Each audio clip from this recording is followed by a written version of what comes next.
Wow, this is gonna be epic. This is gonna be interesting, informative. Hello there and welcome to the program. We are coming to you right from Washington, D.C. My name is Alex Chamwada. And I am Michael Zimanje. Yes, Chams Media has been part of President William Ruto's entourage as he made a state visit here in the U.S. We've been part of the press corps, and this is quite significant. Yes, this is a monumental moment because only 2 African head of states have had a state visit, and the difference is spanning close to 16 years. This is the 6th state visit under the Biden administration and perhaps the last before his election. And Michael, this coincides with 60 years of diplomatic ties between Kenya and the US. How about us? Wow, this is quite great.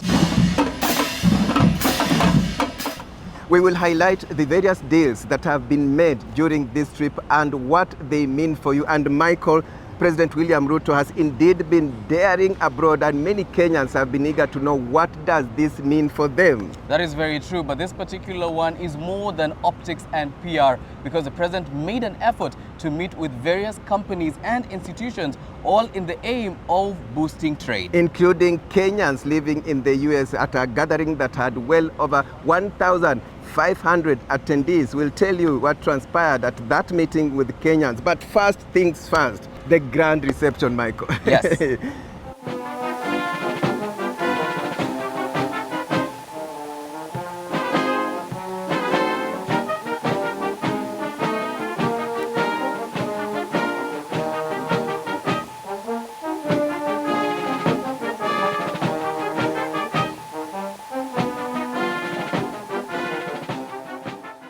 President Ruto, Mrs. Ruto, and your 3 lovely daughters who are here to my left. Nice. Welcome, welcome, welcome, welcome. And all the distinguished guests, on behalf of myself and Jill, Vice President and Second Gentleman, and the American people, it's an honor to welcome you to the White House to celebrate 60 years of partnership between Kenya and the United States. I want to thank President Biden for extending an invitation to me to undertake this state visit, a sign of friendship and partnership and collaboration between 2 countries that share common values of freedom, democracy, rule of law, equality, and inclusivity. Quite a memorable reception there, Michael, and then there were interactions at the famous Oval Office, after which the 2 presidents addressed a joint press conference, and this was quite significant also. Yes, it was very important because it made and gave a platform to members of the press to ask the pertinent issues of which many Kenyans and Americans have been wondering about. Yeah, one of the key issues was the Haiti issue, and let's see the questions that were asked and the answers that were given. Haiti is in an area of the Caribbean that is very volatile. There's a lot going on in this hemisphere, and we're in a situation where we want to do all we can without us looking like America once again is stepping over and deciding this is what must be done. Haitians are looking for help, as well as the folks in the Caribbean are looking for help. And so we checked out with a number of other countries. The one who stepped up was Haiti. We committed to provide the wherewithal, the intelligence and equipment and the like to Haiti. And so it's a logical thing, and you have a first-rate capability, and you keep your word. The responsibility of peace and security anywhere in the world, including in Haiti, is the collective responsibility of all nations and all peoples who believe in freedom, self-determination, democracy, and justice. And it is the reason why Kenya took up this responsibility, because we have been participating in peacemaking and we have been participating in peacekeeping over the last 40 years in 47 countries, including very difficult neighborhoods like what we're going to face in Haiti.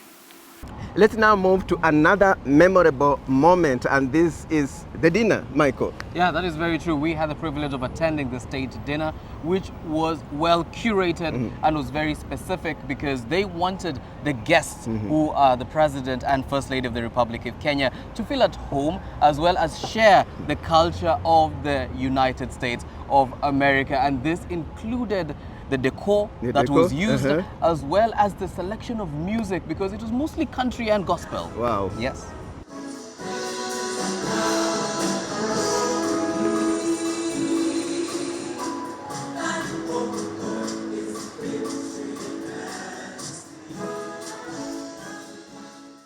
They got a big toga party tonight down at Delta Chi. They got Canadian bacon on their pizza pie. They got a cooler full of cold Coronas and air still alive.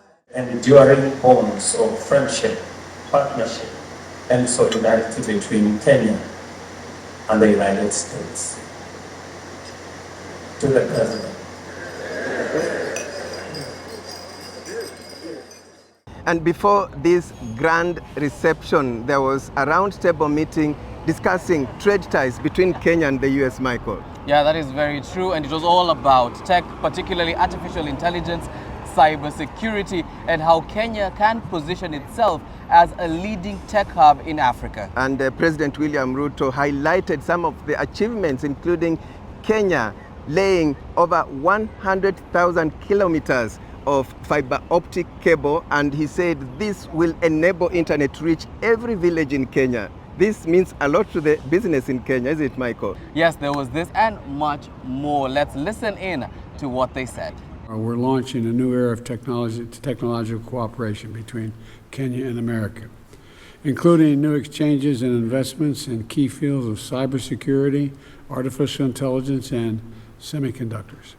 And this progress is thanks in large part to the leaders around this table. So my message is really straightforward and simple. Thank you, and keep it up. This meeting is about what we can do together around digital jobs, business process outsourcing, research and development. And Mr. President, one very important aspect is the CHIPS Act, which hopefully we will be able to have a conversation about in the coming days. And Your Excellency, it speaks to the wealth of opportunity that exists between Kenya and the United States.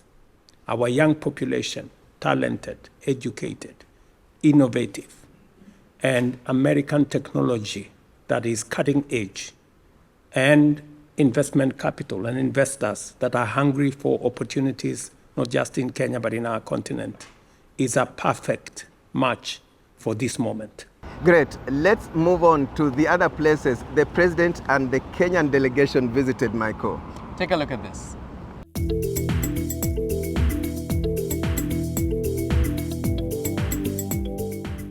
We want to work with you on trade and investment. Yes.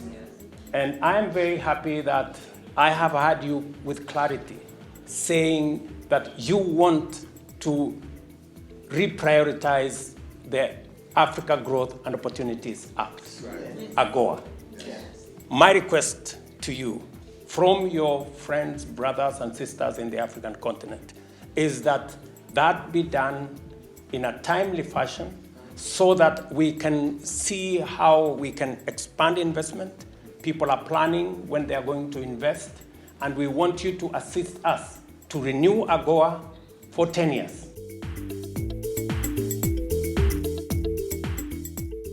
We also have an opportunity during my visit to discuss on the real possibilities and opportunities for trade, for investment, for conservation, and many others that are mutually beneficial to humanity, to the United States, and to Kenya.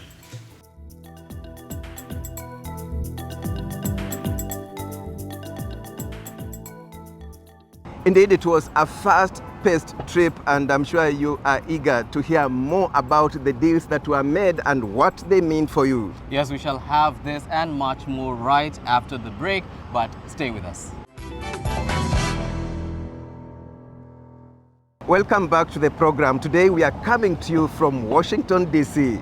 Yes, in the first part, we showed you how the president was received in Washington, D.C. and the various activities that he carried out while in the nation's capital. Right now, we cross over to Atlanta City, another key place where the president made a crucial pit stop before ending his state visit. And this included visitation to various companies and institutions, including visiting the Kenyan community there. But let's begin with a feel of how he landed.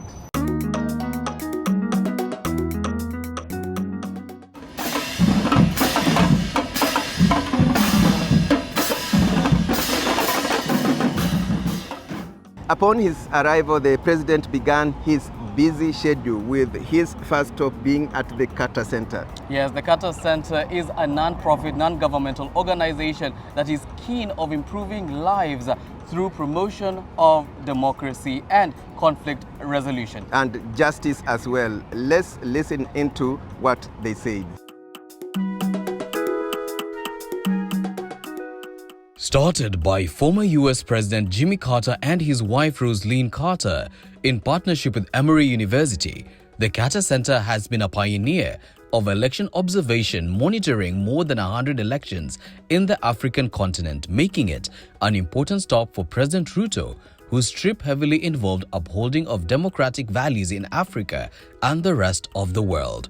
Quite significant, given that Atlanta is the home of the civil rights movement.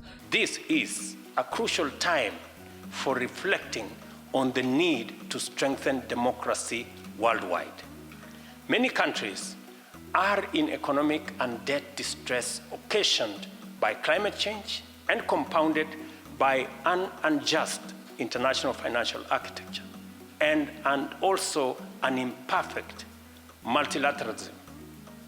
We now run the escalating risk of democracy and free markets being associated with poverty and suffering, lending credence to the widespread lamentation that democracy is or has been on the retreat in many parts of the world, including Africa. It is for this very same reason that the president also made another stopover at the King Center. Received by Dr. Bernice King, daughter of the late Dr. King, the President and the First Lady laid a wreath at the grave of Dr. King as a way of paying homage to the civil rights activist.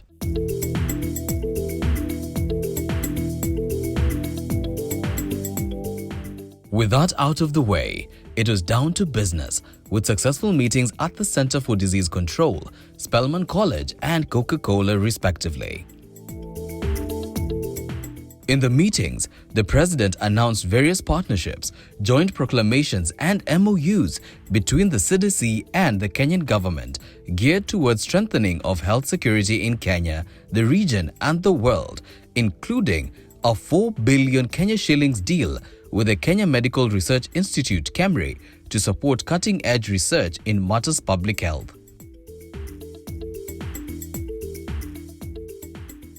There was also the over 4 billion Kenya shillings investment by USAID in support of STEM education at a post-high school level. When it came to matters trade, one of the biggest deals included an over 130 billion Kenya shillings investment portfolio deal with the International Development Finance Corporation, with multiple US companies increasing their investments in Kenya. Top among them, Coca-Cola, who was set to invest about 23 billion Kenya shillings in the country. As you know, Coca-Cola is one of the biggest companies, a trading partner, and if you look at what it has done in East Africa, it has 11 authorized bottlers, 21 plants, and in total employing about 10,000 people, which 6,000 are already in Kenya. And therefore their decision to scale and increase their investment was significant for Kenya. It means more jobs, it means more micro and macro development in the economies. It means a double effect and a trickle-down effect to the economies. It means supporting MSMEs, because you'll have the whole supply chain, you'll have distributors. So you can imagine what that means. It's critical not only for Kenya but for East Africa. And if they expand their plant and produce more, it also increases the exports to other African countries. So that was a very big and significant achievement. We had a business forum between Kenyan companies or Kenyan businesses and US businesses, including the Black Chambers.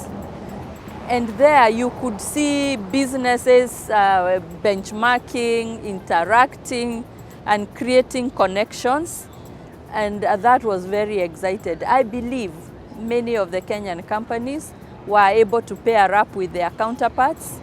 And the keynote speech that was given by His Excellency, showcasing the value proposition that Kenya brings, talking about our talent, our human resource. In Africa, Kenya has been ranked as the best in terms of the workforce. We have young, educated, energetic, skilled, innovative workforce. If we expand investments, if we expand industries, if we expand trade and business and technology, it means that the economy grows, we create more jobs, we get availability of goods at affordable prices, and therefore such opportunities do not leave anyone behind. And also for MSMEs, when we have these big companies setting up in Kenya, it is a whole value chain and supply chain. Some of them will get some of the products from the smaller companies, and so I think it's a win-win situation. The event also gave Kenyans in the diaspora a unique opportunity to be able to pose some pertinent questions to their head of state. Yes, and there were questions from various subjects from members who attended the gathering. Let's listen in. I will be pushing for the renewal of AGOA, and I will also be pushing for STIP, the Strategic Trade and Investment Partnership, so that we can have a bigger share, quota-free, duty-free to the American market.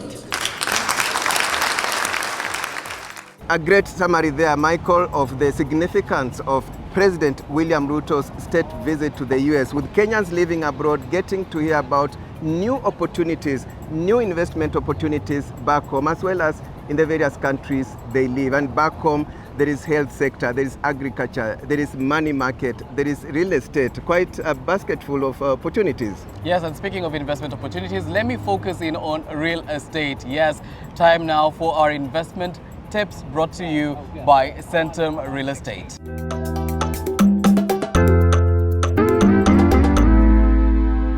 Investment tips with Centum Real Estate. Centum Real Estate. Real estate with real experience. For record purposes, kindly tell us who you are and what you do. My name is Daisy Mago. I work for Safaricom Sacco.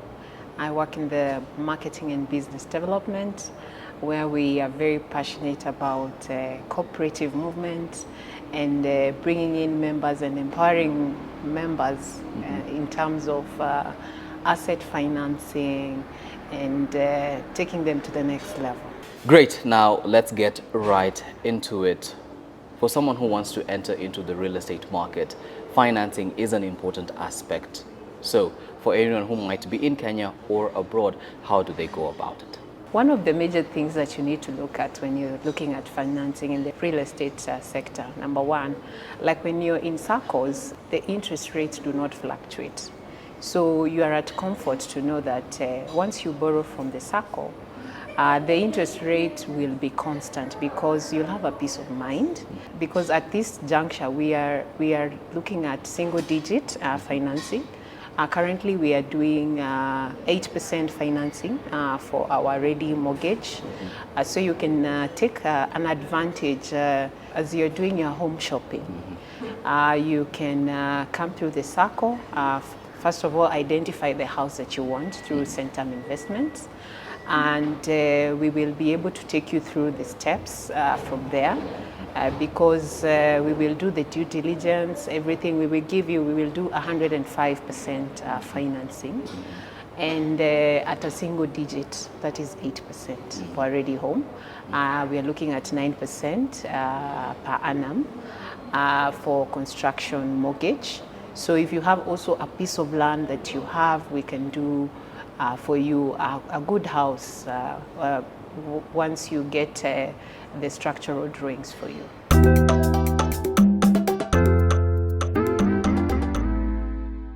Quite informative there from Centum Real Estate. And remember, yes, Centum Real Estate has exciting investment opportunities for you, and you can partner with them today by owning a property at Cascadia Apartments at Two Rivers from as low as 88,000 Kenya shillings per month. For more information, kindly contact Centum Re. With that, we come to the end of the show. We began with President William Ruto's state visit to the US and what this means for you, and we finished by highlighting investment opportunities back home. Indeed, but from Washington, D.C., signing out, my name is Michael Zimanje. And I'm Alex Chamada. Bye-bye for now.